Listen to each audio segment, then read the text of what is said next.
1 Tessalonicenses capítulo 1, versículo 3.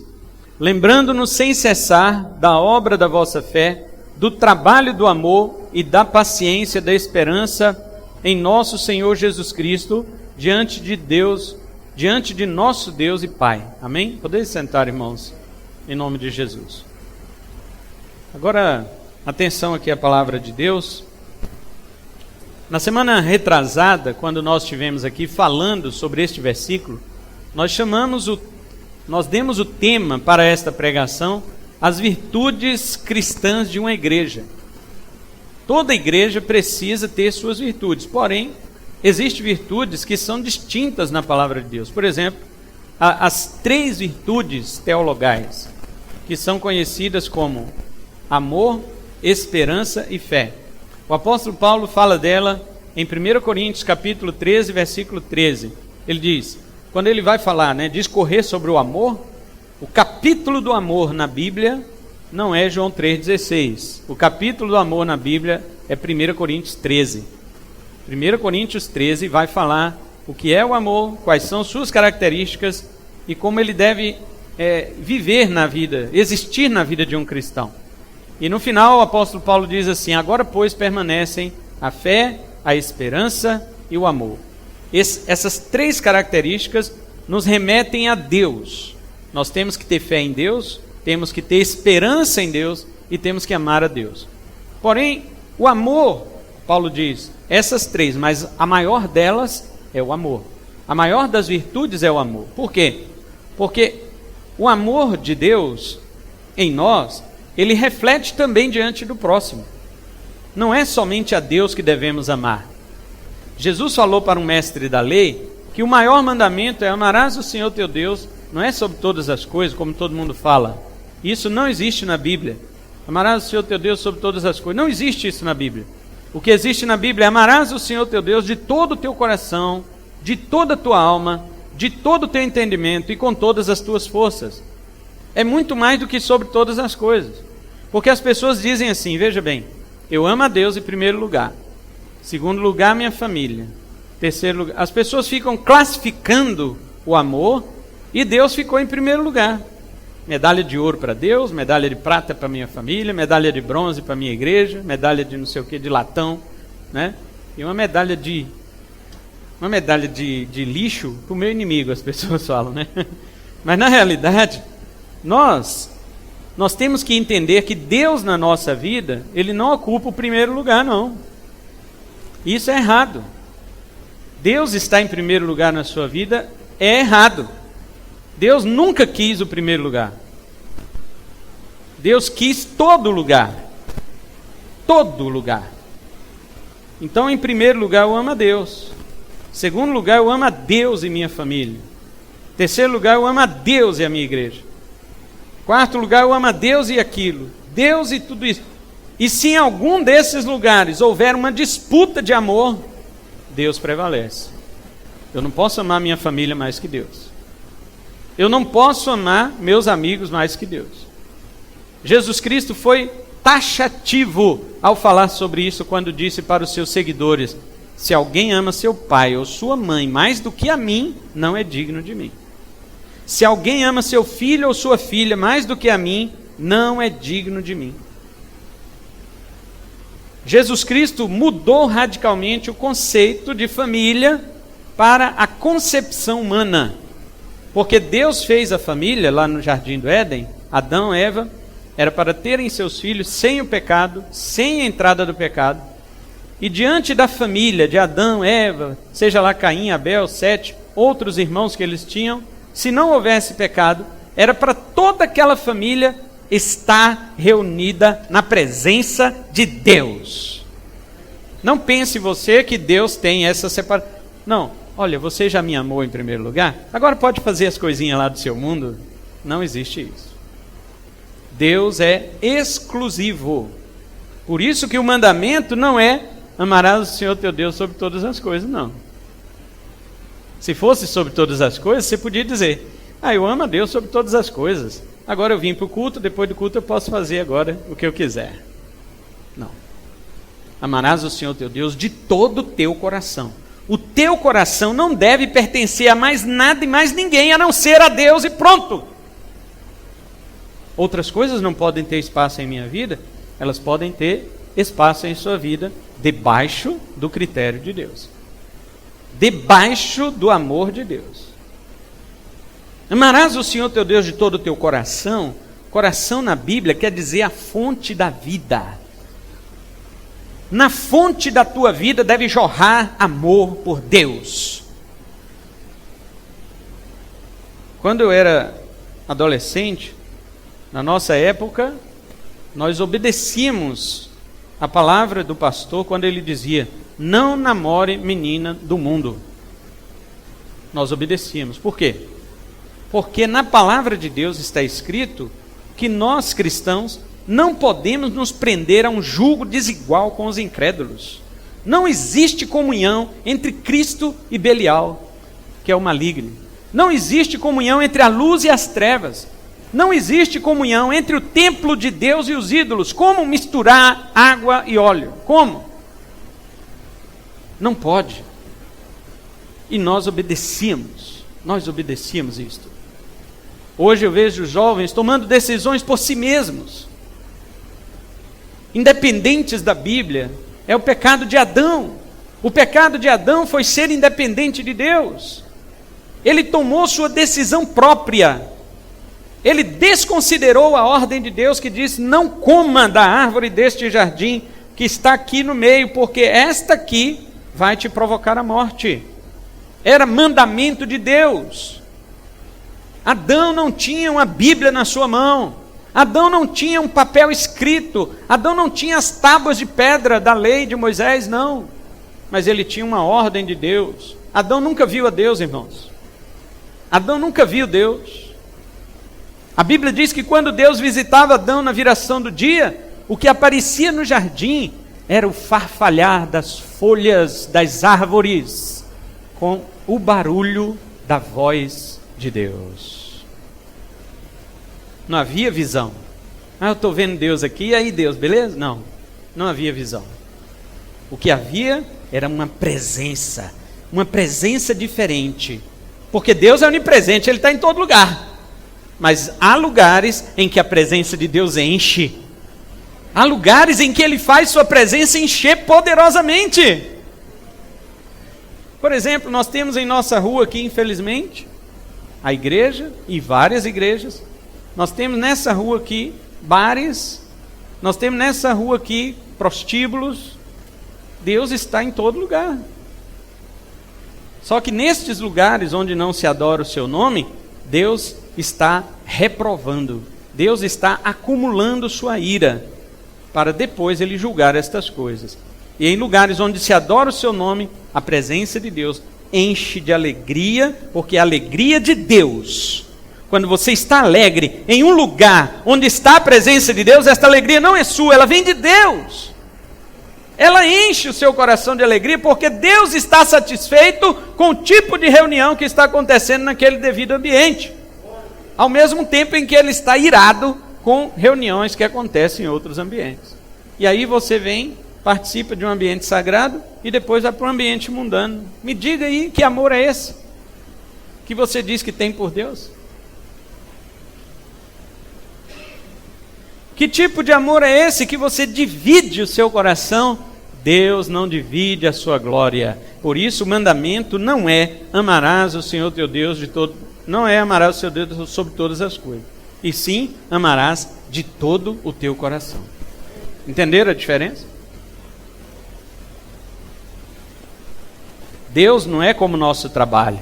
Eu trabalho 8 horas estou por conta do meu patrão, depois disso eu faço o que eu quiser. Deus não. Deus não é patrão. Deus é dono. Ele é dono do universo, dono de tudo que existe, dono de todas as coisas visíveis e invisíveis. Ele é dono de todos os anjos, do céu e dos caídos. Ele é dono de todos os seres humanos, dos que crê nele, dos que não crê. Ele é dono de tudo que existe, que nós conhecemos e não conhecemos. Tem gente que fala assim: eu vou aceitar Jesus como meu Senhor. Mesmo se você não aceitar, Ele vai ser teu Senhor. Ele vai ser teu dono. Ninguém escapa do domínio dele. Ele é dono de tudo. A figura que eu pintei aqui figuradamente falando. Vou falar de uma figura de forma figurada. A figura que eu pintei aqui no estudo bíblico falando sobre Deus é assim. Na eternidade, que ainda não chegou, para nós não chegou, né? Na eternidade, Deus vai estar com seus braços de amor, com seus filhos no céu, sorrindo, amando e dando-lhe bênção sem medida eternamente com ele em seus braços, em seu colo. Enquanto, ao mesmo tempo, os pés de Deus estarão lá no inferno, pisando os ímpios, esmagando os ímpios com a sua ira. Deus sorrindo aqui para nós e os pés dele pisando os ímpios eternamente. O mesmo Deus. Os atributos de Deus não entram em choque. Eles são santos quanto Deus. Deus nos ama do mesmo jeito que odeia o pecado. E isso não tem nada errado com ele. Então, quando nós vamos falar do amor, que semana retrasada falamos da fé, as 3 virtudes cristãs, fé, amor e esperança. Verso 3, né? Lembrando sem cessar da obra da vossa fé, do trabalho do amor e da paciência e da esperança. 3 virtudes cristãs, fé, amor e esperança. Semana passada, retrasada, falamos da fé. Existem 5 tipos de fé. A fé histórica, a fé miraculosa, a fé confessional, a fé imaginária e a fé salvadora. A histórica é quando a pessoa crê nas histórias da Bíblia. Eu creio que aconteceu o dilúvio, né? Eu creio que Jonas foi devorado aí por um peixe e depois foi vomitado. Eu creio, você crê nas histórias. Fé miraculosa, eu creio que Deus faz milagres. Isso aí não salva ninguém. Opera milagre, mas não salva. Fé confessional é a pessoa que crê nas doutrinas da Bíblia. Eu creio que Jesus Cristo nasceu sem pecado, viveu sem pecado, né? Morreu pelos nossos pecados, ressuscitou ao 3º dia, foi para a glória e voltará. São doutrinas bíblicas, mas isso não salva também. É necessário crer nisso, mas isso não salva. Existe a fé imaginária, que é aquele sujeito que pensa que está crendo de verdade, mas no fim ele será condenado. E quinto, existe a fé salvadora, que nós já falamos sobre ela. A fé salvadora é quando você crê em Cristo, na pessoa de Cristo, é quando você mantém um relacionamento com Ele de confiança, de entrega. Ele que domina a sua vida. Isso é a fé que salva. Eu dei o exemplo, né, daquele equilibrista francês no século XIX, Charles Blondin, que atravessava sobre um cabo de aço nas cataratas do Niágara, e a multidão se reunia embaixo, todo mundo admirada. Que homem corajoso! E ele fez isso várias vezes. E um dia ele perguntou para a multidão: quantos acreditam que eu posso atravessar? Todo mundo levantou a mão. E ele perguntou: quem quer vir comigo? Ninguém, né? Ninguém. E ele perguntou para o patrocinador dele: você quer vir comigo? E ele disse: eu vou. E grudou nas costas dele, e eles atravessaram naquele cabo de aço de um lado para o outro. E eu pergunto: quem foi que realmente acreditou em Charles Blondin? Foi a multidão? Não, só o patrocinador dele. Você diz que acredita em Jesus, mas você não anda com ele. Então não adianta falar que acredita. Hoje nós vamos falar sobre o amor. O que é o amor? Na linguagem grega tem 4 termos para amor: o amor eros, o amor philos, o amor storge e o amor agape. Todo mundo fala ágape, né? Mas a sílaba forte, a sílaba tônica no grego é ga, agape. Mas tudo bem, já se tornou popular falar ágape, né? Cada um deles fala de um tipo de relação. O amor eros fala do romance. O amor philos fala da amizade. O amor storge fala da paixão. Sabe aquela paixão descontrolada? Que a pessoa fica louca, é storge. E não é só com relação a um relacionamento de pessoas, não. É com qualquer tipo de impulso que dá na gente para qualquer tipo de reação.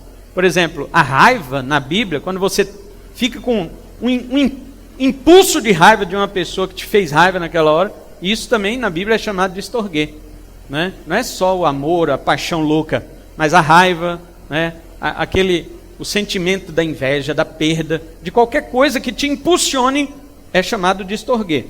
E tem o amor agape, que é aquele amor desinteressado. É aquele amor que quem o possui ama pelo amor do valor, pelo valor do amor, e não pelos interesses, como disse Paulo em 1 Coríntios 13, 5, e nós cantamos aqui. O amor não busca os seus interesses. Não busca. Ele busca o bem do próximo. Ele não busca os seus interesses. Tem gente que diz assim, olha, eu ajudei tanto essa pessoa, mas ela não reconheceu, então eu vou parar de ajudar. Não é o amor ágape isso daí. O amor ágape, ele não espera recompensa.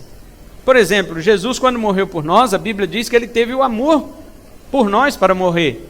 E ele não esperava recompensa por causa disso. Aliás, o que você poderia dar a Jesus por ele ter morrido por você? Aquela pergunta, né, que tem naquela antiga canção: morri na cruz por ti, que fazes tu por mim? Não é isso?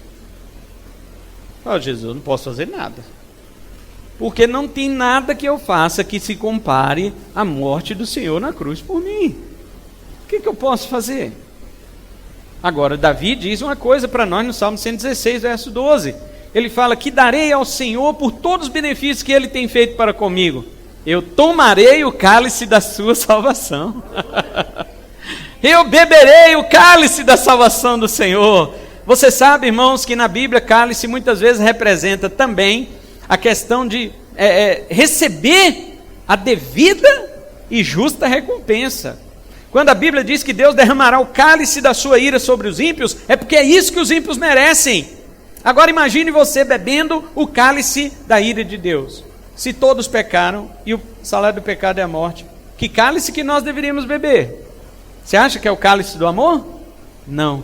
Deveríamos beber o cálice da ira de Deus. E Deus não permite que aquele que vai beber o cálice da ira dele deixe restinho na taça, não. Ah, eu bebi, Senhor, o cálice da tua ira, toma. Aí ele, não, tem restinho aí, pode tomar tudo. Eu quero que você bebe aí até aquele pozinho que fica da uva espremida, você vai tomar até o pozinho. Deus não permite que ninguém devolva com restinho, não.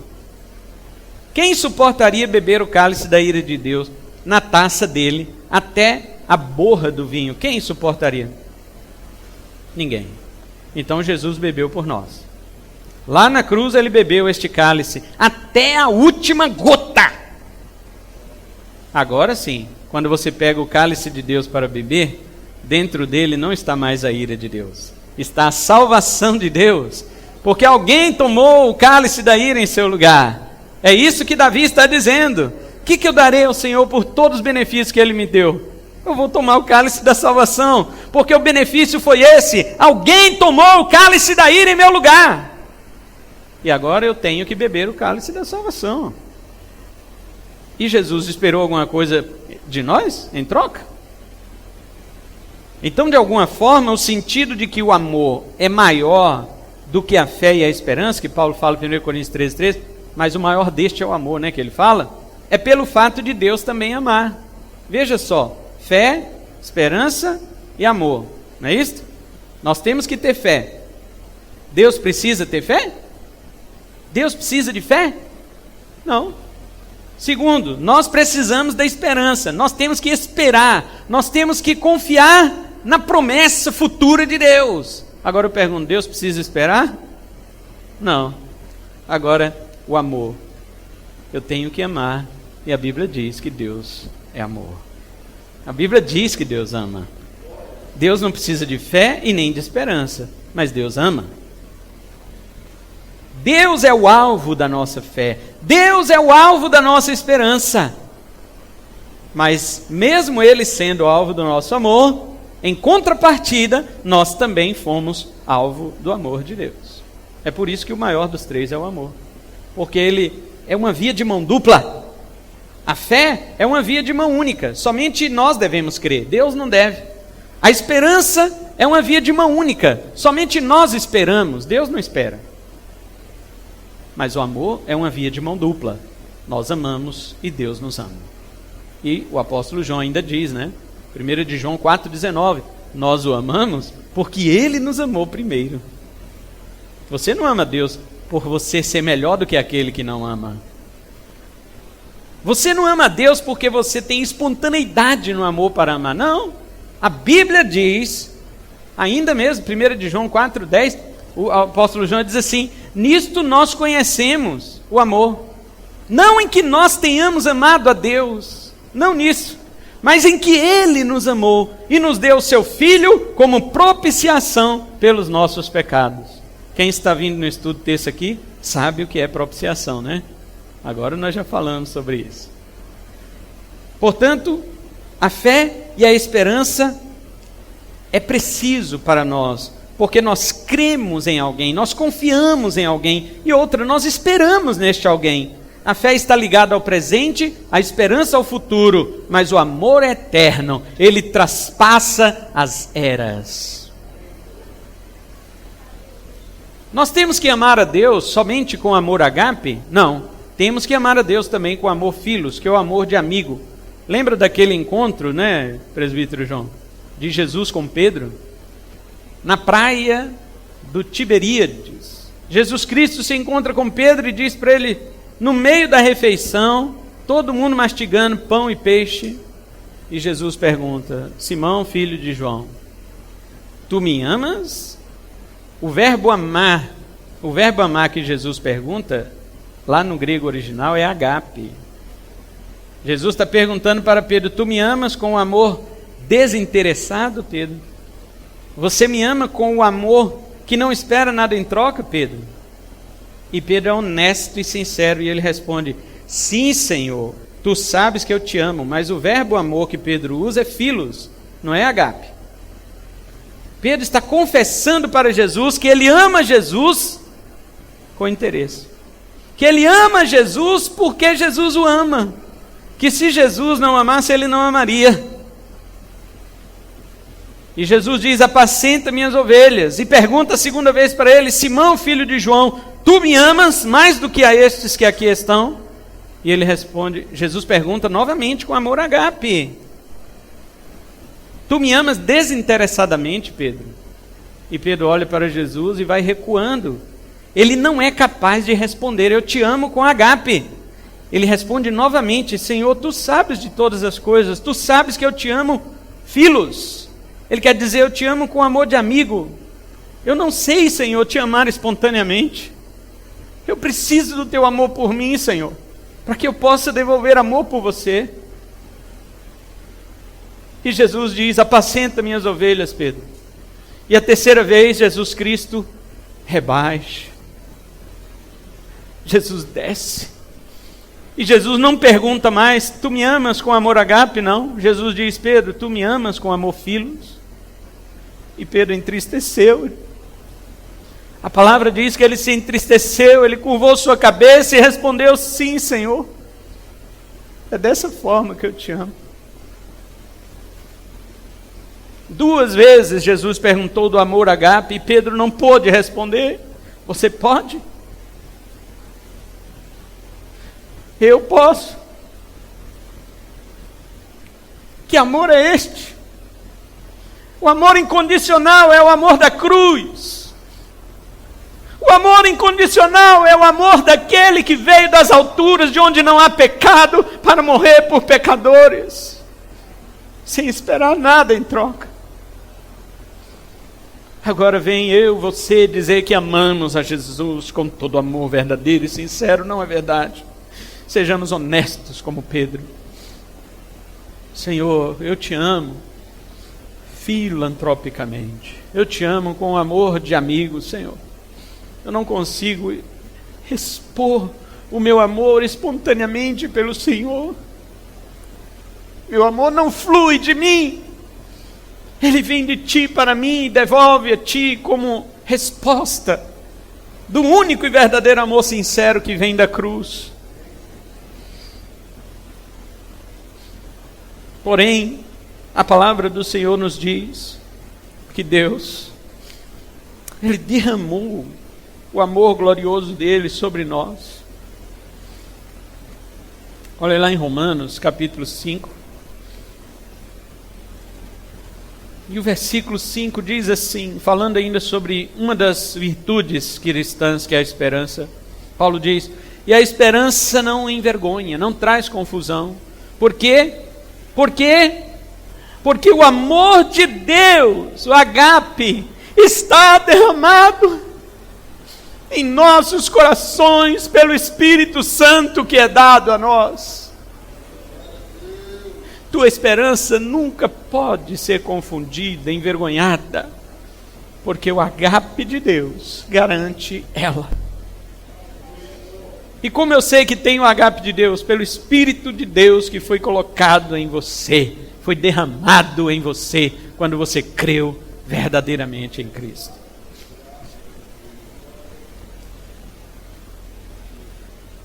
O amor agape vai além de qualquer semelhança com o mundo aí fora. Na verdade, nenhuma outra pessoa exerce o amor agape, senão os crentes verdadeiros. Este é o amor que capacita você a amar seus inimigos. Este é o amor que faz com que você obedeça o mandamento de Jesus, quando disse: não amaldiçoeis os vossos inimigos, orai pelos que vos perseguem e abençoai os que vos maldizem. E Paulo diz para nós amarmos aquele que é nosso inimigo. Não retribua mal por mal, mas vença o mal com o bem. Se o teu inimigo tiver fome, dá-lhe de comer. Se ele tiver sede, dá-lhe de beber.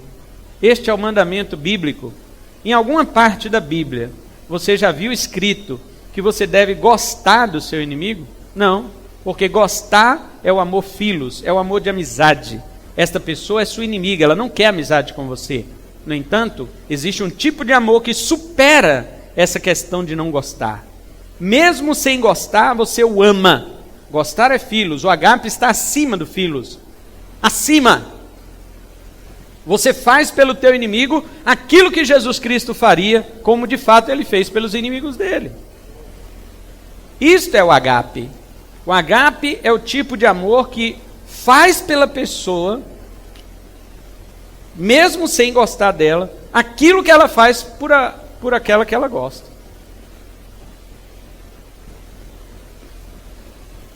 Nós somos capazes, mas a Bíblia diz que o Espírito de Deus, ao ser derramado em nós, ele veio trazendo este amor. É por isso que em Gálatas 5:22, Paulo ele diz assim: mas o fruto do Espírito é amor. Os maiores mestres da língua grega dizem que não existe dois pontos ali, como está na nossa Bíblia. Na nossa versão, né? Está escrito assim: mas o fruto do Espírito é dois pontos. Amor, vírgula, alegria, vírgula, paz, vírgula, longanimidade, vírgula, benignidade, vírgula, bondade, vírgula, fidelidade, vírgula, mansidão, vírgula, domínio próprio. Os estudiosos da língua grega dizem que Paulo colocou assim, e eu já olhei no Novo Testamento grego já, e não tem dois pontos ali não. Está escrito assim: mas o fruto do Espírito é amor, ponto. O fruto do Espírito é amor. Aí as outras coisas, alegria, paz, longanimidade, bondade, fidelidade, mansidão, domínio próprio, são características do amor agape. Quem ama é alegre, quem ama tem paz, quem ama é longânimo, quem ama é manso, quem ama é bom para com o seu próximo, quem ama é fiel, fiel a Deus e fiel a todos, fiel à palavra. Quem ama, ele domina-se a si mesmo. São características do amor. Mas o fruto, por isso que vem no singular. Gálatas 5:22 não está escrito os frutos do Espírito no plural. Está escrito no singular. Mas o fruto, singular, rokarpos no grego, o fruto no singular do Espírito é amor. Este é o fruto. As demais qualidades pertencem ao amor agape. Por isso que quando você vai em João 15... que Jesus Cristo fala que todo aquele que está em mim e eu nele, esse dá muito fruto, Jesus também não fala no plural. E olha que ele estava falando de videira. Videira dá qual fruto? É uva, tá? Ninguém me falou, então eu vou dizer para vocês, é uva, tá bom? Videira dá uva. E quantas uvas, irmãos? Vem em um só cacho. Agora imagina toda uma parreira, toda uma videira esticada na treliça. Quantos frutos vêm? Mas Jesus nunca fala no plural. João 15 é só no singular. Ele diz: aquele que está em mim e eu nele, esse dá muito fruto. Nisto é glorificado meu Pai, que deis muito fruto, e assim sereis meus discípulos. Sempre no singular. E você fica se perguntando: que fruto é este? Já nos ensinaram os pastores antigamente que este fruto é ganhar almas. É ganhar almas, quem ganhar almas está trazendo frutos para Cristo, mas não é plural. Lá está falando fruto no singular. E aí quando você vai lendo o verso 8, quando chega no 9, ele diz o seguinte: como o Pai me amou, olha o fruto aí. Como o Pai me amou, também eu vos amei a vós, permanecei no meu amor. Este é o fruto do Espírito, daquele que está ligado a Cristo e Cristo nele. É o mesmo que Paulo diz em Gálatas 5:22, mas o fruto do Espírito é amor. Por isso que João 15:12, o mandamento se resume desta forma: e o meu mandamento é este, que vos ameis uns aos outros como eu vos amei. Novo mandamento vos dou. Novo mandamento. Por quê? Porque o antigo mandamento dizia: amarás o teu próximo como a ti mesmo. Mas agora o novo diz: ame ao outro como eu te amei. Não é mais como a ti mesmo, mas como eu te amei. É novo por isso, porque mudou o referencial, mudou o padrão. Agora eu não amo o meu próximo como a mim mesmo, eu amo como Cristo me amou. Este é o fruto do Espírito. Ninguém pode fazer isso, a não ser aquele que tem o Espírito Santo. É por isso que você pode amar seu inimigo. Este amor vai além da caridade filantrópica que os melhores ímpios do mundo e muitos falsos crentes conseguem fazer. Uma vez uma pessoa me disse: pastor, sua igreja não dá sopão não? Eu falei: dá, quando tem nossas festividades, tem um sopão ali atrás.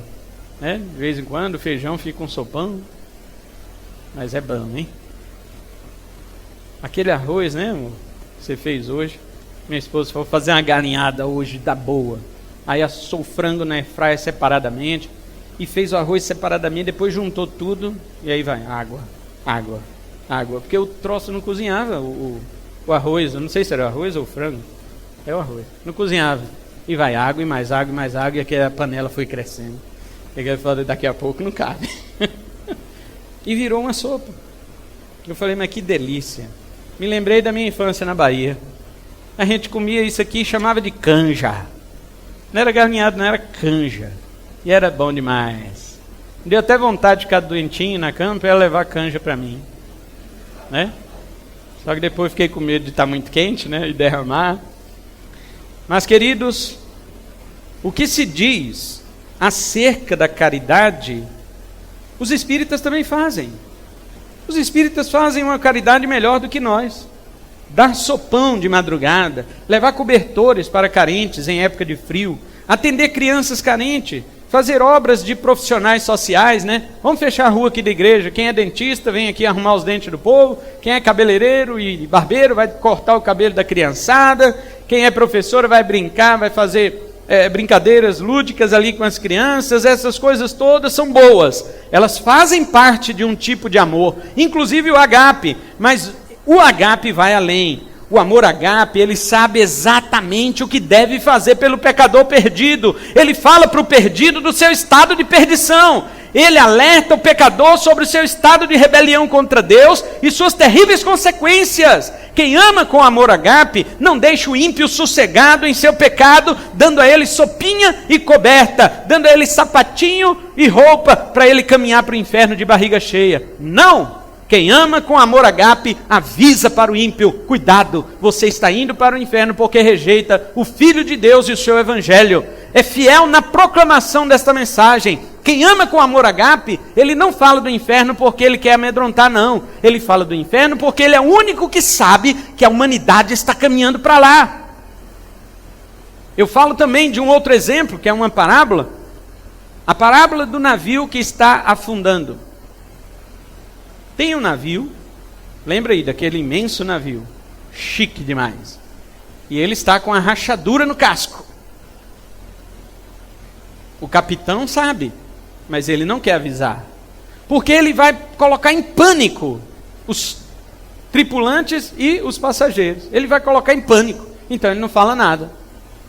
Mas tem uma turma dentro do navio que sabe, e essa turma ela está pronta para avisar os outros que o navio vai afundar. Mas o capitão, ele pega o microfone, né?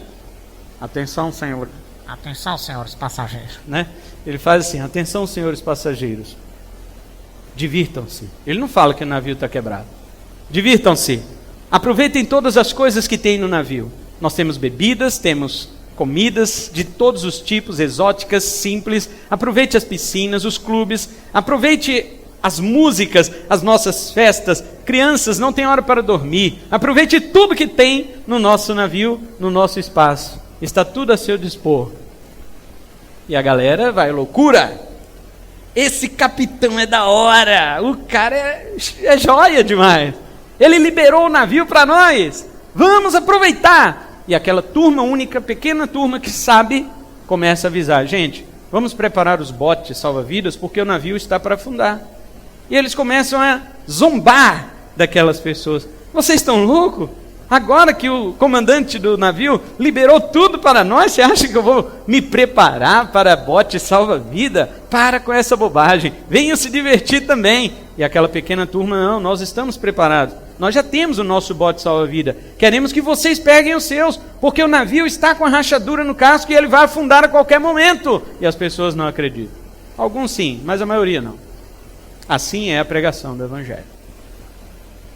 Nós, os crentes, somos as únicas pessoas do mundo que sabem que este mundo está naufragando para o inferno. O capitão deste mundo, chamado diabo, ele diz para vocês: aproveite tudo que tem no mundo. Aproveite. Mas ele não fala que o mundo está afundando. E quando você vai avisar as pessoas dizendo: pessoal, o mundo está caminhando para a perdição, eles não acreditam. Que isso, rapaz? Vem aproveitar também. Por que você vive nesse mundo da conspiração? Na teoria da conspiração? Por que você vive nessa bolha? Por que gente, acorda, peguem os seus botes salva-vidas. Este navio que é o mundo vai afundar. Não, ninguém acredita. E quando acontecer, somente aqueles que estavam preparados serão salvos. É a mesma coisa. Portanto, quando nós falamos de perdição e inferno, aí é que é prova de amor. Porque, afinal, se você ama alguém, você não vai avisá-lo do perigo? Ou não? Se você ama alguém, você vai avisá-lo do perigo, ainda que ele não acredite. Ainda que ele não acredite. Então, agora que nós estipulamos o espectro do amor a que Paulo se referiu em sua carta, eu vou finalizar este sermão de hoje com a característica do amor dos Tessalonicenses. Paulo diz que o amor deles era abnegado. Na maioria das Bíblias aqui está escrito isso, né? Abnegação do vosso amor. No grego, a palavra é kopos. Copo, né? Aqui tem um copo. E a palavra grega é essa. Kopos. Significa trabalho também, igual o trabalho da fé. Só que a palavra grega para o trabalho da fé é energia. Nós já vimos isso na semana retrasada. Energia é aquele trabalho, né? Um trabalho de movimento, um movimento da fé. A fé não é uma fé estática, é dinâmica. Agora, Paulo diz que o amor deles também era um amor de trabalho. Kopos significa trabalho no grego, mas o termo vai além de trabalho. O trabalho significa de envolver o coração. A palavra grega, kopos, ela deu origem a essa palavra portuguesa que nós usamos, copiosamente. Você já viu falar dessa palavra? Quando diz assim, fulano está chorando copiosamente, quer dizer o quê? Ele está chorando em excesso. Ele está chorando acima da média, acima do normal. Ele está chorando. Então, quando se diz assim, Paulo falando para os Tessalonicenses, irmãos, o amor de vocês é copioso. É isso que ele está dizendo. Paulo está dizendo que o amor deles era um amor tão abundante, tão transbordante, que chegava a sobrecarregar e fadigar os irmãos. Você já viu ficar cansado de amor? Você já viu isso? A igreja tessalonicense estava cansada de amor. Ela estava sobrecarregada de amor. Ela estava amando copiosamente. A raiz dessa palavra é o verbo copto, que quer dizer cortar, bater no peito, rasgar, lamentar. Quando aqueles crentes imitavam a Deus, conforme Paulo diz no verso 6, né?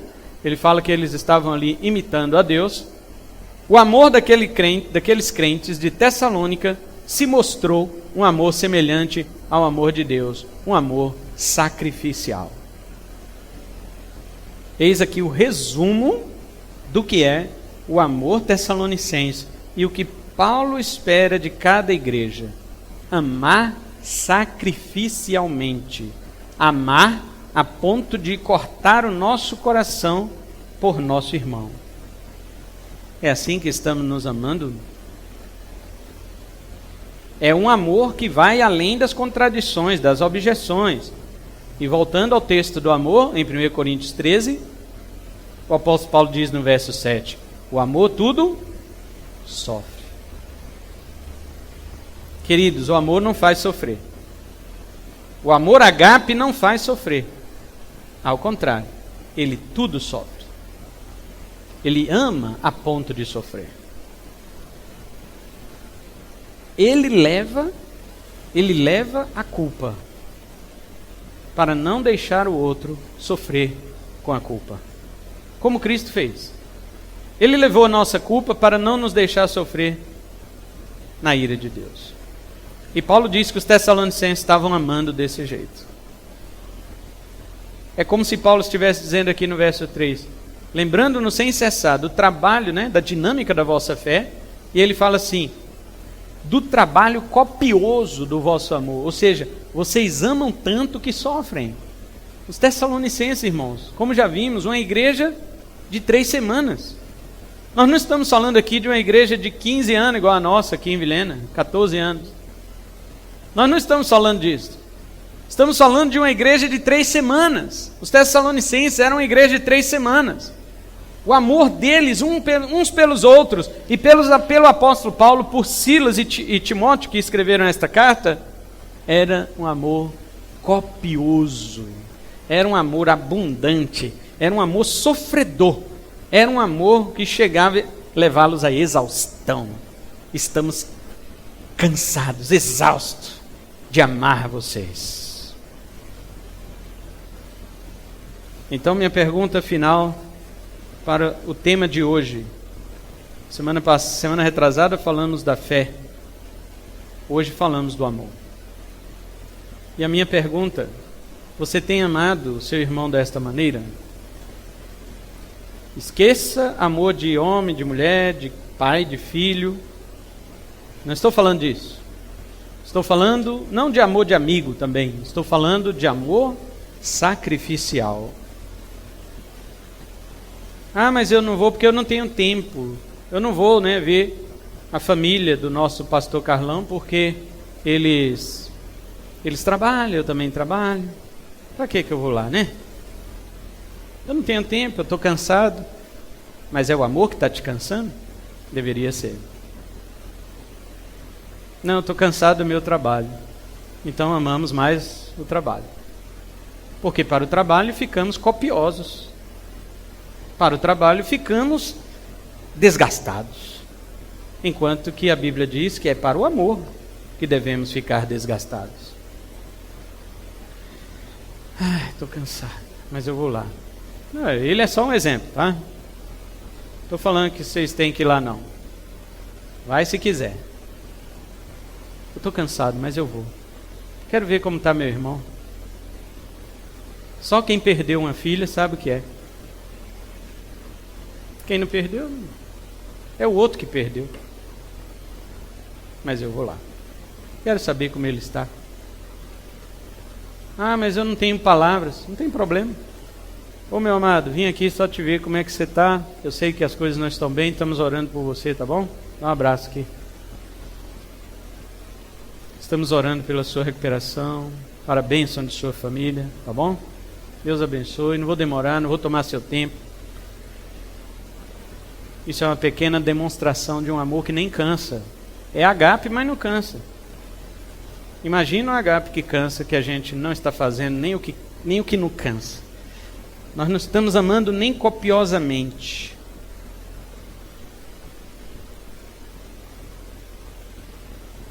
Os irmãos percebem que falar de amor é fácil. Vamos colocar em pé. Vamos orar.